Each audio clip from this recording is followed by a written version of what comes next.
In this video, you'll learn how to list multiple cards in one listing on eBay.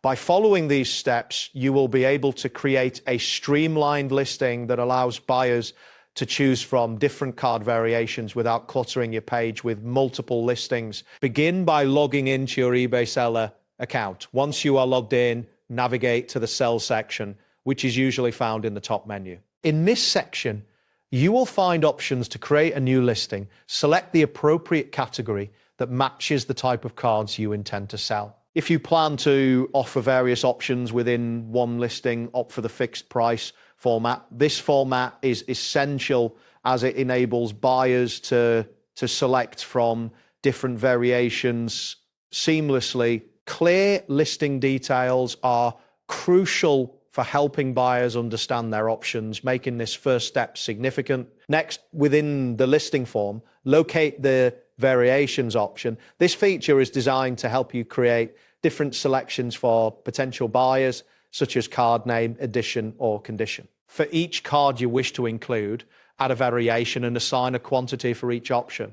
If applicable, you can also upload images for different variations. This organization will maintain a clean and browsable listing for buyers, enhancing their shopping experience. Completing this step is vital as it allows buyers to choose specific cards from your listing. After you have added all the card variations, take the time to review the listing details thoroughly. Ensure that each variation has the correct price, quantity, and detailed description. It is also important to upload clear and high-quality photos that accurately represent the condition of the cards.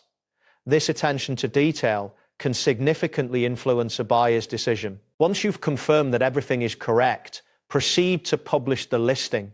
Buyers will now be able to select their desired card from the variation menu, making your listing more efficient. Keep in mind that if your listing includes a large number of variations or images, it may take some time to load. If you have a slow internet connection, this could lead to delays. Additionally, ensure that you have sufficient storage in your eBay account for any images you wish to upload. Checking your available storage can prevent any interruptions during the listing process. That wraps up today's guide. Thanks for watching and catch you in the next tutorial.